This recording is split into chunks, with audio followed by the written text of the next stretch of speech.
baby, the LA Clippers begin their playoff campaign and quest to the title with a huge win in Phoenix with incredible performances from Kawhi Leonard and a maybe the best poor abysmal shooting performance by a player in a playoff game I've ever seen.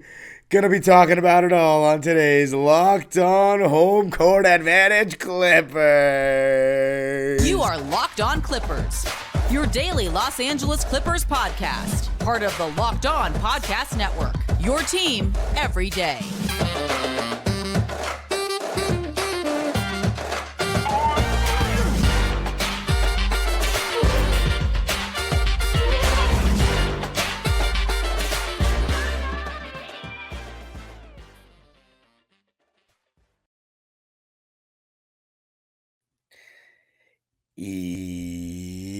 Yes, sir. You are locking in with the Clips. Thank you for making Locked On Clippers the first listen of your day, your team every day. Today's episode is brought to you by Prize Picks. Prize Picks is the best daily fantasy entry app you'll ever find in your life. And you know what the best team you'll ever find in your life is? The LA Clippers after that big time win against the Suns.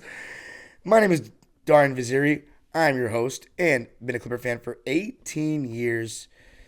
You can follow me on Twitter and Instagram at DimeDropperPod and subscribe to my own YouTube channel, Dime Dropper, for even more LA sports, LA Clipper content. I talked about every single playoff game from this weekend on my channel. And remember, Locked On Clippers is free and available on all your favorite podcasting platforms, including YouTube, where I want you to comment who you thought was the player of the game and also what impressed you the most about this Clipper win. I mean, so many things to talk about, but you know what I'm going to start with? I'm going to start with a performance that I'll never forget from Russell Westbrook. So much talk about Russ coming into this game. Obviously, so many headlines surrounding him throughout the season. You know, as a Laker, coming to the Clippers, whether the Clippers should have gotten him or not. And I'm not going to lie. I obviously am not going to sit here and act like I wanted Russ on the team, even though, as I always want to repeat, I'm a huge Russell Westbrook fan. I've been a fan of his since he was at UCLA. You know, my dad went there. But I just didn't feel like we should have taken a chance that late in the season on such a big personality, such a big name player that he was going to get a lot of minutes and was going to tweak the rotation a bit. But I have gone on this podcast and told you that I do enjoy this team more with Russell Westbrook. Part of it is because of my fandom for him, but I also think this team needed an injection of a vocal leader, a true, and I know it sounds ridiculous because I'm giving into the Clippers don't need a real point guard narrative.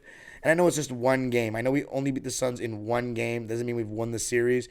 But I forgot how good of a passer Russell Westbrook is and how we really lacked that in the Kawhi and Paul George era. And you look at when Kawhi and Paul George come off screens, when Russ is at the controls, they're getting that ball right in their shooting pocket, and it's coming to them with pace. So it's not giving the defender as much time to fight over that screen. When that pass is on target, they can get that shot off with just a little bit less of that contest from their defender closing out, just because the pass is so fast and in their pocket. Those are just little things that Russ brings to the table, but it's also the intangible things, and that's what we saw in this game. Besides just being a good teammate, you know, everybody's saying that he's a good motivator, good communicator.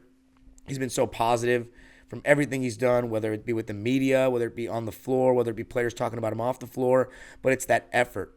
I talked about it in the episodes leading up to this game. The main thing about the Clippers more than anything is going to be what kind of team they are defensively to begin games.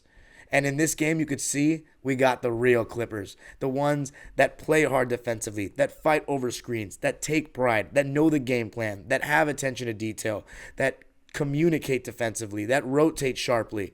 Those guys were there in this game. Those guys were absolutely there in this game. I was very surprised at some of the matchups. Going to be talking a little bit more about the strategic side of things later. But as far as Russell Westbrook, look, he had an abysmal shooting night. Abysmal.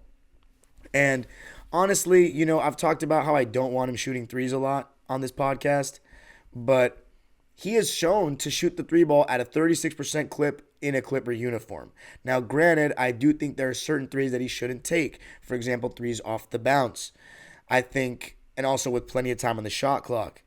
I prefer the threes where he's catching it off of good ball movement or a drive and kick in rhythm where you can just kind of tell it's not a bad shot. You can feel those when you're watching the game. But in this game, every single one of Russ's shots were short, whether it was a three, most of them I should say. A bank shot or him trying to go to his left for that little fall away, that little turn over the right shoulder when he's posting up. Everything was short. And I think in the third quarter, he was starting to force it. He was starting to take too many jumpers, too many threes, and it was almost like he was trying to shoot himself back into rhythm, and it was really hurting the team, and I think it was definitely part of the reason why the Clippers went down by 9 points in that third quarter. But throughout the game, his defense, his rebounding, his tenacity, his hustle, it felt like every single loose ball he was coming up with. And the most surprising thing I saw tonight, or on Sunday night, I thought Nicholas Batum was going to guard Kevin Durant primarily throughout the game. But we started with Russell Westbrook on Kevin Durant and Nicholas Batum on Devin Booker. And then Eric Gordon on Chris Paul. And then Kawhi on Ayton and Zoo on Torrey Craig. Now, Russell Westbrook guarding Kevin Durant is two things. One of them is to use the athleticism that Russell Westbrook has to contest those shots, because Kevin Durant has such a high release point. Russell Westbrook still has so much bounce. So if he can be in his rear view or behind him or anywhere near him contesting the shot, maybe he'll have a better contest than some other guys. Now, Nicholas Batum, I think, is one of the best shot contesters we've ever had in my time as a Clipper fan. But I think part of it also, the second part, is that Russell Westbrook wanted to guard KD. And that's another thing about Russ. Besides the communication and him being a great teammate, it's the passion that I think the Clippers have lacked in this 2-1-3 era. We had it with Patrick Beverley, but we lost it when he left. Now we have a guy with that passion that roars to the crowd. That just seems, and that's part of the reason why I love him so much, is that he's an emotional player. I'm an emotional person. He's that kind of guy. And that's just, I don't know. Those are my kind of guys. Those are my kind of players. And I think that every team needs someone like that. Clippers lack that. They had that too cool for school kind of attitude. He's added some personality to this team as well. And so in a game like Sunday, like game one, where he's not making any of his shots, for him to take the challenge of guarding one of the best scorers to ever play the game and chase him over screens and block him from behind, just be in his rear view, making him think about shots. KD still finished 7 for 15, but I would like to see his stats with Westbrook guarding him. And it doesn't, those field goal percentage stats or your field goal percentage, it doesn't account for, you could shoot efficiently, but it doesn't account for the shots that you don't take, that guys are preventing you from taking. And Russell Westbrook, he did such a great job of making guys think, especially Kevin Durant. And Kevin Durant can't just bully him either. Now, the end of the game, obviously the bench for the Clippers actually brought them back in the game. The bench, obviously, an advantage that we knew the Clippers were going to have going into this series, and it showed in game one. And I'm going to be talking more about that a little bit later. But led by Kawhi Leonard, of course, the Clippers were able to stay in the game. And then to close out, that's when Russell Westbrook really made plays that just had me in awe. 2 offensive rebounds on the same possession. And on the second one, if I recall correctly, he found Kawhi Leonard on a nice bullet cross-court pass to the right wing. Kawhi made the 3. And then he made a 3 right after. And then shortly after, Russell Westbrook gets the 2 offensive rebounds on the same possession. And that forces him getting fouled by Devin Booker. With the Clippers up 1, he goes to the line, of course, on the possession that he gave us. Actually, no. He got 2 rebounds in a row, and then he shot the 3, and I believe Terrence Mann and Kawhi got involved, and Kawhi knocked the ball off Torrey Craig's foot. So the Clippers got a third look at that possession. They got the ball with like 40 seconds left up 1, and because of Russ's 2 rebounds and then Terrence Mann and Kawhi forcing a third possession, we got the ball again. Russ got fouled by Devin Booker, because Kevin Durant did such a great job of denying Kawhi Leonard on that play. And my heart was pounding. And it honestly felt so good to be nervous again for a game. The regular season just doesn't do it for me anymore. I never get nervous. And I was on the edge of my seat. Like, I wasn't nervous going into the game because I feel like we really don't have much to lose. We're not expected to win this series. But I say that having picked us, but I'm a Clipper fan. Mostly everyone else is not picking us to win this series for good reason. But when we're that close to winning and we've played that well and done what we need to do, and mind you, this is not a perfect game for the Clippers. They still didn't shoot very well from three, and Russ shot terribly. But they did so many different things well, and I just like the effort in the defense. That's mainly it. Because when the team tries defensively and is on their P's and Q's, it's a totally different ball club, championship contending team. And when you're up by one and you got Russell Westbrook going to the line, and like you have social media talking about his field goal percentage, you have people, saying, oh, look at all the other things he's done, just going back and forth. All that doesn't matter unless the Clippers win the game. Whether they won or lost would have kind of defined Russ's performance. If he had lost, we would have been talking about the missed shots. If we had won, we'd be talking about all the plays he made. And he had a hand in that. So when people might say, so you're basing his performance off the team achievement, he affects the team achievement. His free throws affected the outcome. His rebounds affected the outcome. And his misses did as well. But you got to do what it takes to win. And that's exactly what he did. He made both free throws, sunk them. Reminds me of 2014 Game 5 when he made all three of those free throws against us. And again, it was Russell Westbrook getting the edge over Chris Paul. But it was nice to be on the positive side of that one, the winning side of it. And then to cap it all off on defense, I'm worried, Kevin Durant's going to go for a three or Devin Booker's going to go for a three. But I am always in favor of team quick too. Devin Booker tries to go to the rim. Russell Westbrook swats him and then knocks the ball off his leg out of bounds to seal the win and points at his heart. Because tonight, Russell Goatbrook had more heart than the entire Phoenix Suns team combined. And the Clippers steal home court advantage against the Suns. I can't believe it. Russell Westbrook, 3 for 19 from the field, 1 for 6 from three. Absolutely did not need to shoot that many threes. Only 3 free throw attempts. Missed his only free throw attempt before the final two. Made them when they counted. 9 points, 11 rebounds, 8 assists, 2 steals, 3 blocks, and only 2 turnovers. So when Russ takes care of the ball, absolutely a positive. And it was just an unbelievable way to show every single kid out there that's growing up playing basketball right now that you can affect the game even when your shot's not falling. And coming up, going to be talking about the guy whose shot was falling, the guy whose shot needed to be falling, and the guy who, in my opinion, was the best player on the court, like I said he needed to be. Dakla. Gonna be talking about it all coming up. But before we do that, I gotta tell you about Prize Picks. Prize Picks is the best daily fantasy entry app around. And this is how it works. All you gotta do is pick 2 to 6 players and predict if they will score more or less than the Prize Picks projections. And Prize Picks offers projections on any sport. It's not just NBA. It can be MLB, NHL, the playoffs are in full swing, LA Kings, Monday night, go Kings go, you know how it goes. Entries can be made in 60 seconds or less. It's that easy. You can win up to 25 times your money on any entry, and it's not just you. It's not you against someone. It's you versus the projections available. On Monday, I am taking the over on Spencer Dinwiddie's points. I just feel like he's going to bounce back and shoot a lot more because he shot well but didn't shoot enough to me in game 1. So I think he's going to hit the over. It's at 16.5 right now. As far as the other guys in that game, the Sixers guys and the Nets guys, I don't really feel comfortable with the points. But I'm taking the over with Domantas Sabonis is 18.5. I think he's absolutely going to have more points in the last game. I got him at 20 points. So you can do that at Prize Picks. Just download the Prize Picks app or go to prizepicks.com and sign up and play daily fantasy sports. First-time users can receive a 100% instant deposit match up to $100 with the promo code LOCKEDON. If you deposit $100, Prize Picks will give you $100. If you deposit $50, Prize Picks will give you $50. Don't forget to enter the promo code LOCKEDON at sign up for an instant deposit match up to $100.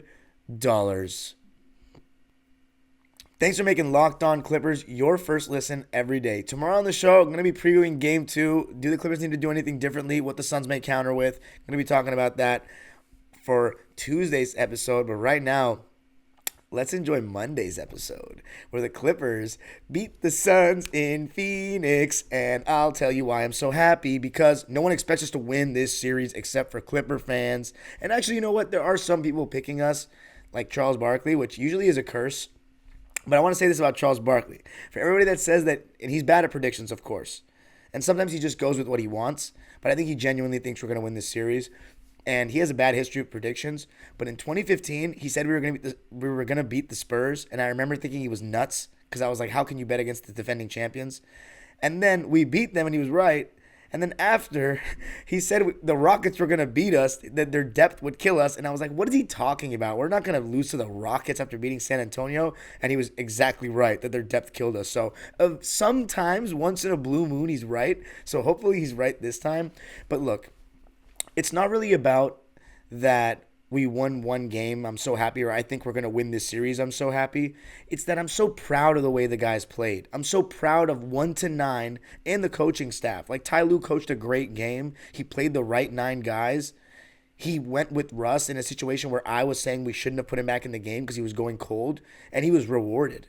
And after all the criticism that we've given him this year, and so many people have said fire Ty Lue, I have not been one of those guys. I said he needs to show in the playoffs that he would coach poorly and be a part of Clipper losses for me to say fire him, or he's not the right guy to lead us forward.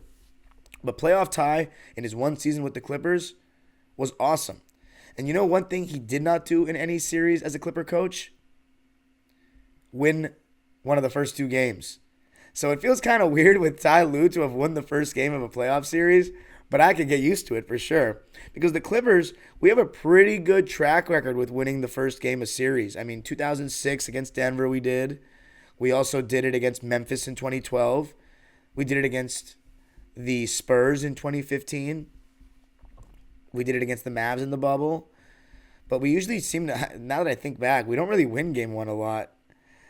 So it's nice that we did. I know statistically the winner of game 1 wins a large majority of the time. Does that mean it's going to happen in this series? Of course not necessarily. And if I were a guy that picked Phoenix to win this series, I wouldn't, go away from my pick either. It's going to be hard for these kind of things to happen all the time. But at the same time, I don't know about that. That's what I would think if I were a Suns fan, that, we're going to play better. We're still learning how to play with each other. That's what I would say if I were a Suns fan. But that's not that crazy of a performance for Kawhi. Russ may not have as good of a game in terms of everything else. The main thing is going to be if he can continue to play that kind of defense every game. Because if he does, it changes everything. And that goes for the rest of the team as well. But Russ will not shoot that poorly. I think the Clipper role players will also shoot better from 3.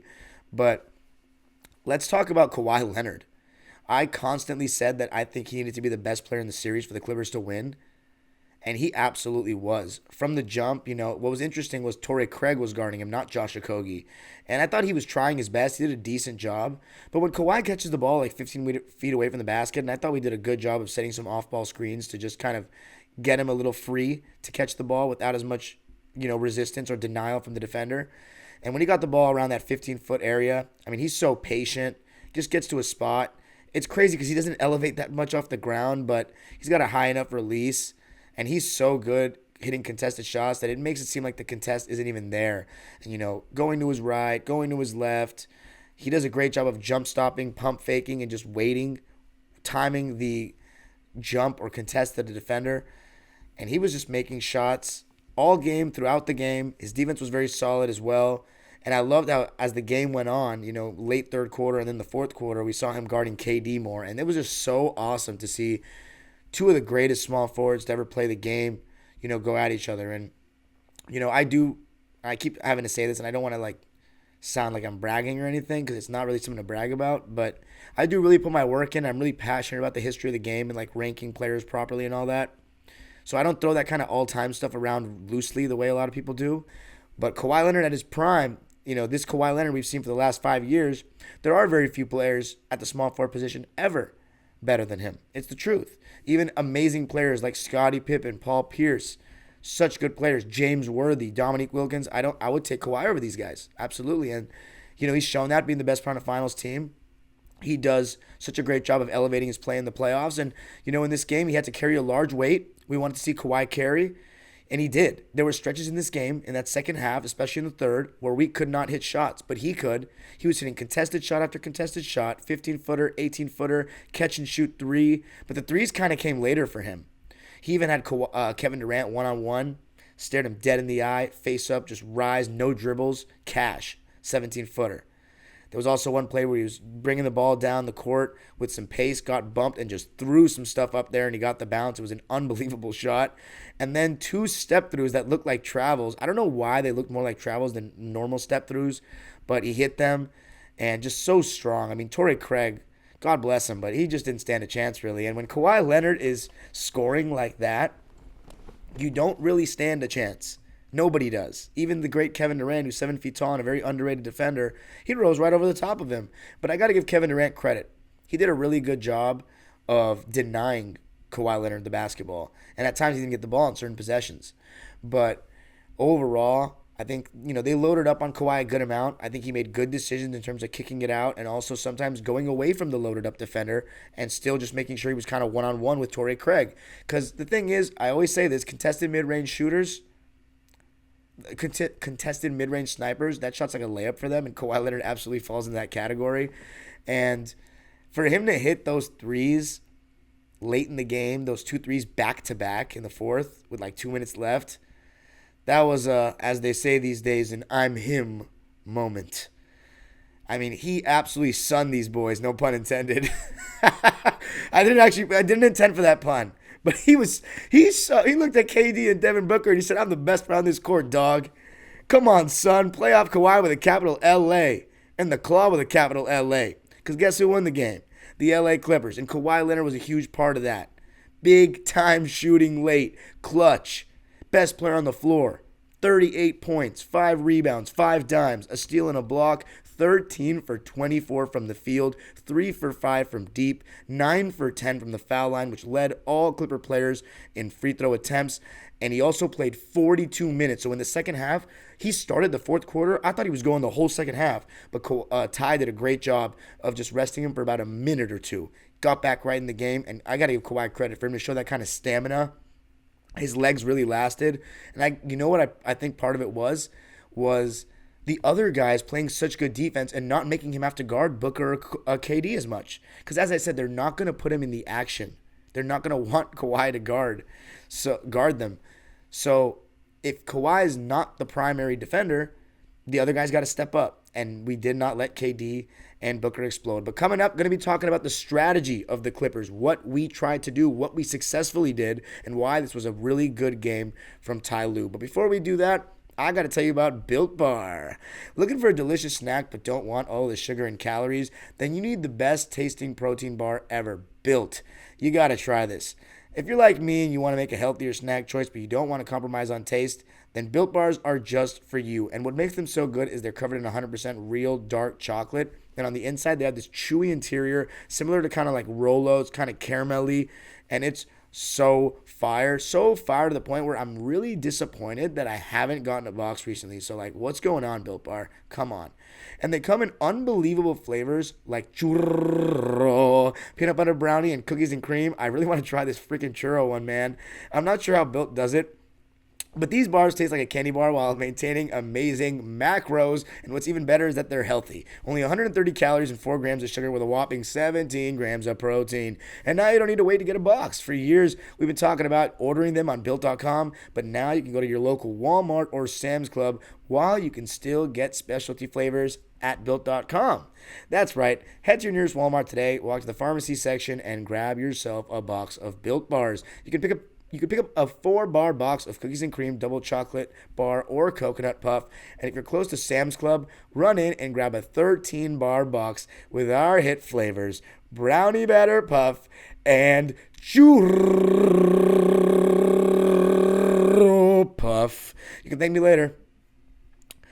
Let's go back in Los Angeles, where I record this amazing show for the amazing team that was the LA Clippers in Game 1 against the Suns. And I know a lot of people are probably going to be telling me to settle down and calm down and all this. And I want people to understand that I'm not saying that we're going to kill the Suns and this series is over and all that.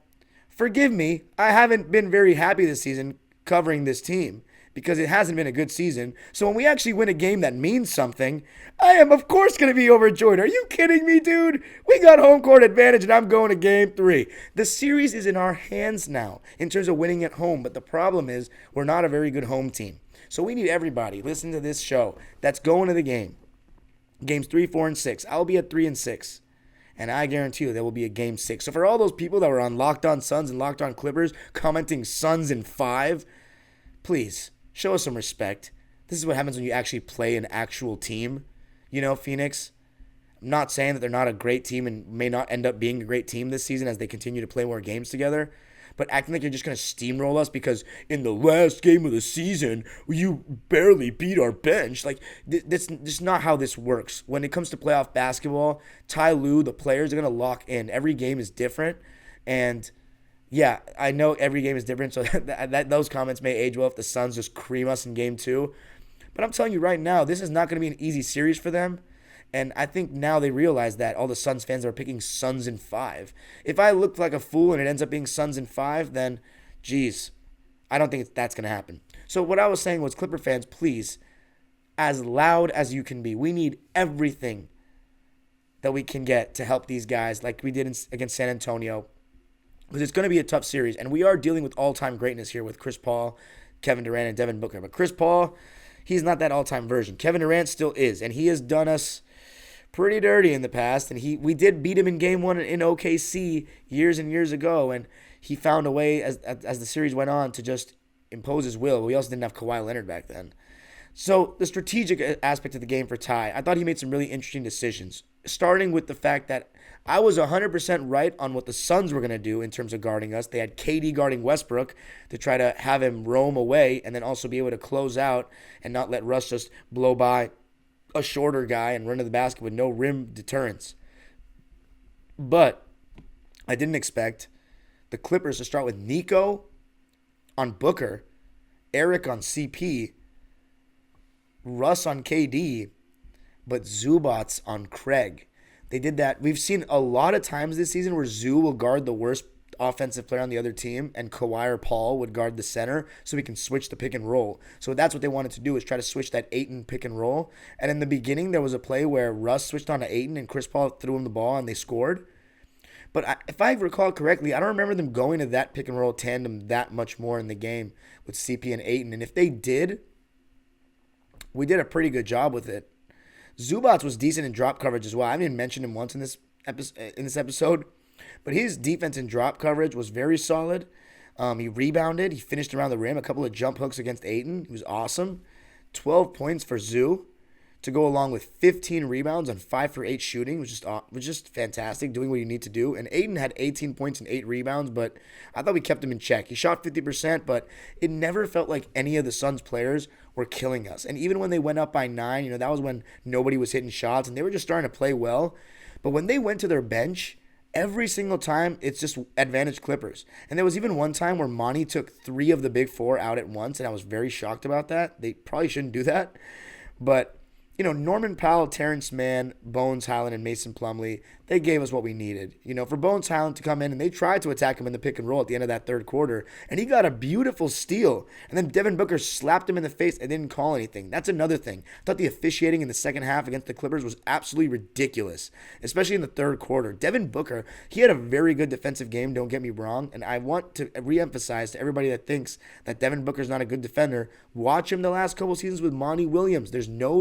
It's not a coincidence that they're a solid defensive team, and he has been a big part of their team in those years. He has stepped up that effort. I saw it in the third game of the season in 2019-20 when they beat us in Phoenix. It was our first loss with Kawhi. But anyway, he was getting away with murder at times in this game. It was insane. But he did step up on defense.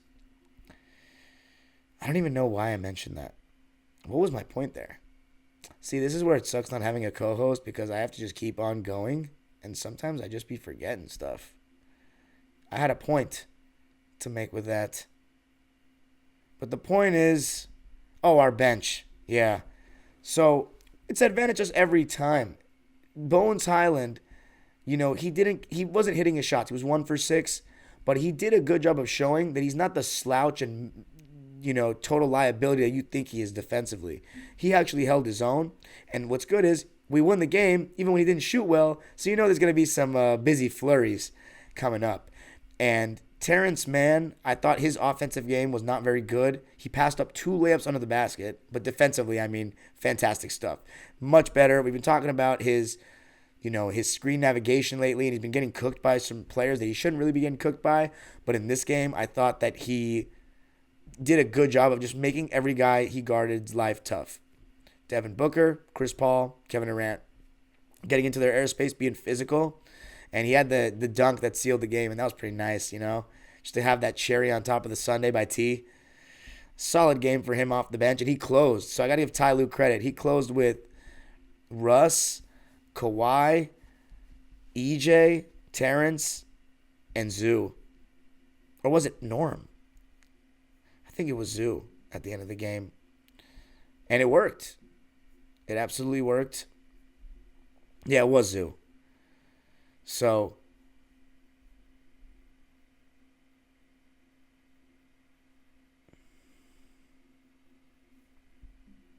he went with Terrence Mann over Norman Powell, over Nico Batum, and it paid off.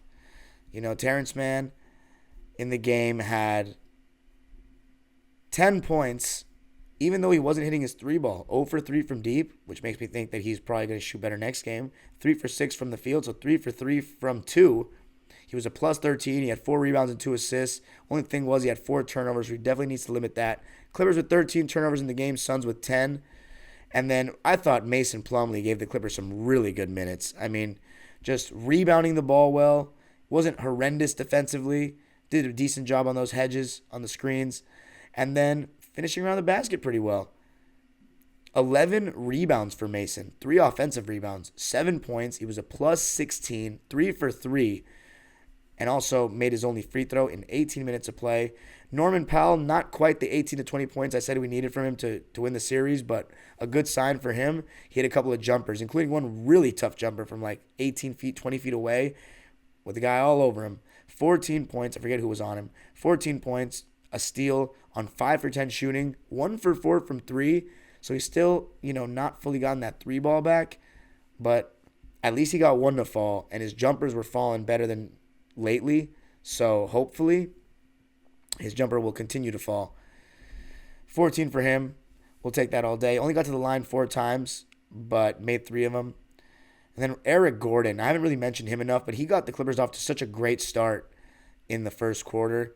And he missed a couple of threes, like 2 or 3 from the left wing, but he made the big one to put the Clippers up 109 to 103. He had 19 points. I also thought his defense was really solid. He got blown by a couple times by Booker, KD, but overall he guarded them and didn't just get destroyed. He had some possessions where he got stops. He was getting physical. He was getting into their airspace, and he was just the good EJ defensively in this one. And we got a little EJ, that EJ for 3 bingo to put us up by 6.